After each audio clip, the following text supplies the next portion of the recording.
పెద్దది అని. ఉత్సవము అంటే సంతోషాన్ని ఇచ్చున్నది. ఏమిటి?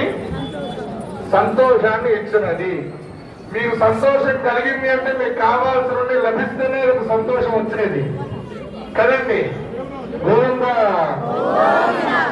కాబట్టి ఈ బ్రహ్మోత్సవంలో 9 రోజులు ఎవరైతే పాల్గొంచుకుంటారో వారందరికీ కూడా సార్వకామిక అంటే కోరిన కోరికలన్నీ కూడా ఈ 9 రోజుల్లో భగవంతుని ప్రార్థించడం ద్వారా సులభ మార్గమున మన కామ్యమును సిద్ధించుకోవచ్చును. కాలేటువంటి ప్రయత్నం చేద్దాం. ఎప్పటికీ అర్థమయ్యే విధంగా సులభమైనటువంటి మార్గంలో చెప్పే ప్రయత్నాన్ని చేస్తాను. గోవిందా. నేను గోవింద అన్నప్పుడల్లా పెద్దగా పలికితే నాకు కొంచెం సేపు మీరందరూ వింటున్నారు, నాకు చెప్పాలి అనేటువంటి భావన కలుగుతుంది.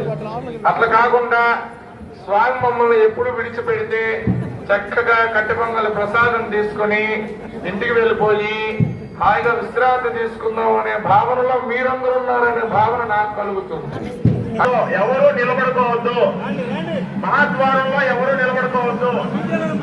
అడ్డమైపోతున్నారు, వచ్చే పోయే భక్తులకి అడ్డమైపోతున్నారు, వాలంటీర్లు నిలబడుకుంటున్నారు.